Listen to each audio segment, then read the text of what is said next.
Le deuxième point concerne alors comment opérationnaliser l'engagement communautaire dans le cadre de la COVID-19. Alors, je voudrais préciser que je n'ai pas la prétention de couvrir tout ce champ qui peut être un champ assez large. Je voudrais aussi préciser que la cellule de la santé communautaire au ministère de la Santé et de l'Action sociale a développé un guide d'orientation depuis le mois de mars, un guide d'orientation de l'engagement communautaire dans le cadre de la COVID-19. Il est vrai que ce guide nous semble un pas important, mais n'est pas un guide très opérationnel, c'est-à-dire qui permette de mettre en œuvre réellement la stratégie au niveau terrain. Ensuite, les évolutions récentes de la lutte contre la pandémie au Sénégal, avec les différentes mesures qui ont été prises, nécessitent donc d'actualiser cette stratégie. Ce que je propose donc de faire ici, c'est encore en 3 temps de voir quelques pistes de réflexion pour mieux opérationnaliser la stratégie d'engagement communautaire. C'est-à-dire, qu'est-ce qu'on peut demander aux communautés, comment travailler avec les communautés et sur quel point particulier nous pouvons travailler avec les communautés pour reconnaître leurs capacités, collaborer avec elles et renforcer leurs capacités. Le premier point comme piste de réflexion, c'est la communication sociale. Il est établi que les relais communautaires, les acteurs porteurs de dynamique communautaire au niveau des quartiers, les figures de légitimité doivent être les acteurs avec lesquels nous devons travailler pour la communication sociale. Alors, je ne reviendrai pas sur la communication sociale parce qu'on sait qu'il s'agit, pour certains, c'est au-delà de seulement sensibiliser, c'est au-delà d'informer, mais c'est vraiment de communiquer pour amener les populations à intégrer et à mieux agir pour le changement de comportement. Alors, dans ce cadre-là, il ne s'agit pas seulement de donner des informations sur les mesures barrières, c'est important. Mais je pense qu'au moment où le Sénégal a décidé de gérer les cas contacts au niveau familial, au moment où le Sénégal est en train de réfléchir à une stratégie communautaire pour la prise en charge des cas asymptomatiques à domicile, alors la communication sociale doit intégrer ce changement. Il ne s'agit plus de demander aux acteurs communautaires de dire ce qu'est le coronavirus plutôt, la COVID-19, mais de communiquer pour mieux accompagner la prise en charge des cas à domicile, rassurer les voisins, rassurer les communautés. Dans un contexte où la stigmatisation sociale est en train de se développer autant pour moi, il nous faut intégrer cela dans la communication sociale. Dans la mesure où le Sénégal est en train de développer une prise en charge des cas à domicile, il nous faut intégrer cela dans la communication. Donc la communication sociale suppose de regarder aussi ce qui préoccupe les populations. Comment elles entrevoient leur niveau de vulnérabilité.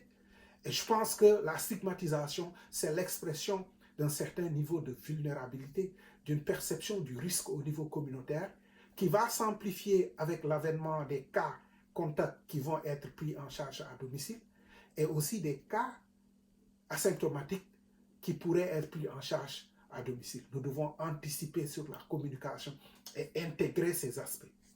Autre élément important qu'il faut intégrer dans la communication sociale, c'est le sens de la responsabilité sociale et individuelle. Il nous faut communiquer sur le collectif, communiquer sur le lien social, renforcer la solidarité, montrer que en temps de crise, c'est la solidarité qui peut nous aider et ne pas fuir les voisins. Il nous semble que c'est extrêmement important et c'est à ce moment-là que nous pourrons y arriver. Deuxième point important comme piste de réflexion, c'est la surveillance à base communautaire, la surveillance épidémiologique. Il nous semble que nous devons travailler avec les communautés dans ça. Il nous faut avoir, dans un moment où il faut vivre avec le virus, il nous faut avoir une surveillance à base communautaire, gérée principalement, à mon avis, autour de ce qu'on appelle les comités de veille et d'alerte communautaires, qui sont au niveau des quartiers intégrés, qui ne fonctionnent pas très bien, mais c'est le moment de les renforcer et de les remettre au goût du jour. Ces comités doivent être la plaque tournante pour organiser la surveillance à base communautaire. Savoir qui est suspect dans la communauté, donner l'information, alerter, mais aussi proposer à ces personnes de pouvoir s'isoler, s'auto-isoler, avant de pouvoir permettre au système local décentralisé de prendre en charge. Donc, si nous voulons y arriver et rompre la chaîne de transmission, nous devons avoir un système de surveillance à base communautaire géré par des acteurs communautaires. Et donc, c'est le moment de mettre au devant les relais communautaires, les Badianougor, les acteurs porteurs de dynamique communautaire, les ONG de la société civile locale, les mouvements de jeunes, différents dans les quartiers qui sont multiformes. Et c'est le moment de pouvoir faire le lien. Et ces acteurs vont être importants une fois que nous avons des cas suspects qui sont dans la communauté, des cas contacts où nous avons des cas asymptomatiques, de faire le lien avec ces personnes pour les visiter, pour les accompagner, pour les conseiller et pour s'assurer que ces personnes ne soient pas en train de développer les symptômes et de pouvoir alerter très rapidement en cas de développement de symptômes pour pouvoir disposer d'une prise en charge rapide. Donc, la surveillance à base communautaire nécessite donc aussi de revenir à l'orthodoxie dans le cadre de la lutte et de donner encore de la force aux services de santé périphériques. Donc, ces comités intégrés doivent pouvoir être en lien permanent avec les infirmiers chefs de poste, avec les équipes cadres de district. Et il faut revenir à cette orthodoxie-là parce qu'il nous semble important. Je voulais terminer mon propos sur un dernier point. Une troisième piste de réflexion pour travailler avec les communautés, c'est sur la prise en charge psychosociale. Pourquoi j'en parle? Parce que la prise en charge psychosociale qui est actuellement offerte par le ministère de la Santé à travers les équipes mobiles d'intervention, les EMIS, qui n'ont pas très souvent opéré dans les régions, à travers la prise en charge de la santé, de l'équipe de la santé mentale, à travers la prise en charge matérielle qui est offerte au niveau de l'équipe de l'action sociale. Il nous semble que des pas importants sont réalisés.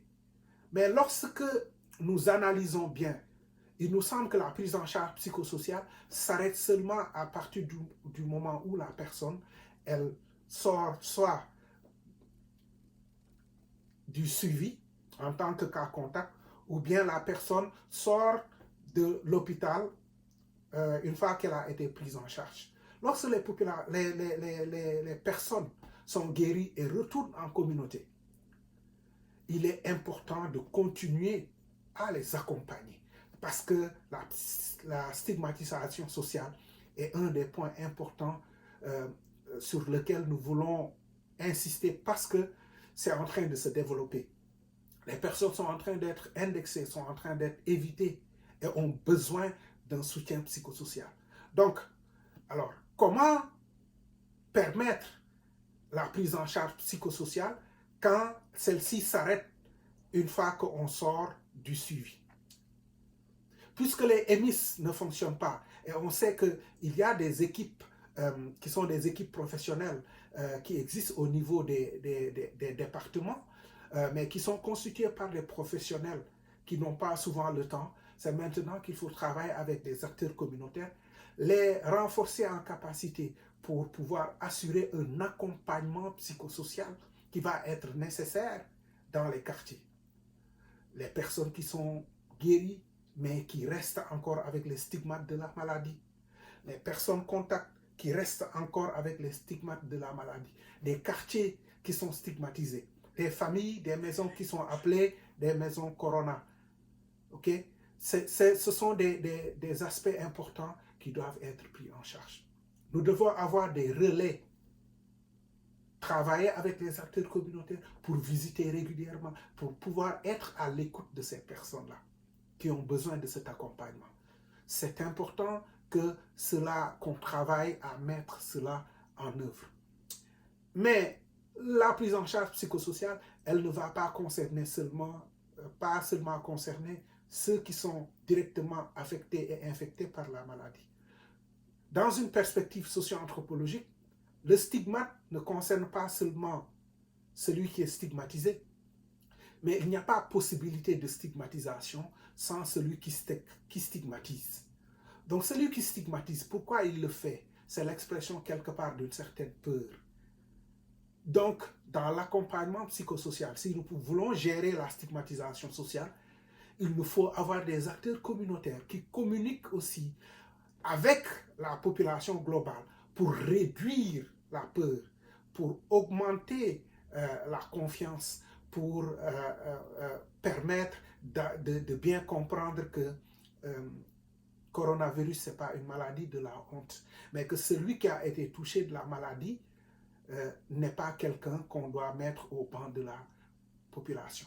C'est important, il n'y a pas de stigmatisation, il n'y a pas de stigmatisé sans celui qui stigmatise. Et c'est un élément important qui n'a pas été très bien intégré jusque-là, mais qui doit pouvoir être intégré. Et cela veut dire que les défis que nous allons avoir, c'est les défis d'abord de la stigmatisation. Donc je pense que ça fera l'objet d'un prochain débat au niveau de la société sénégalaise et je me plairai de pouvoir apporter une contribution à ce niveau sur la question de la stigmatisation sociale. Mais nous devons aussi beaucoup penser aux soignants, qui sont des personnes qui sont aussi stigmatisées dans les quartiers, qui sont des personnes qui ont beaucoup besoin d'un accompagnement psychosocial parce que leur burn-out est réel, mais c'est des personnes qui ne bénéficient pas souvent d'une attention. Et cette attention, nous devons l'avoir au même titre que les personnes qui ont été infectées. Il nous semble que les soignants sont affectés aussi par le coronavirus parce qu'ils travaillent dans ce cadre-là et ils sont aussi stigmatisés au-delà de leur vécu psychosocial qui peut être assez difficile. Donc voilà, chers amis, ce que je voulais partager avec vous.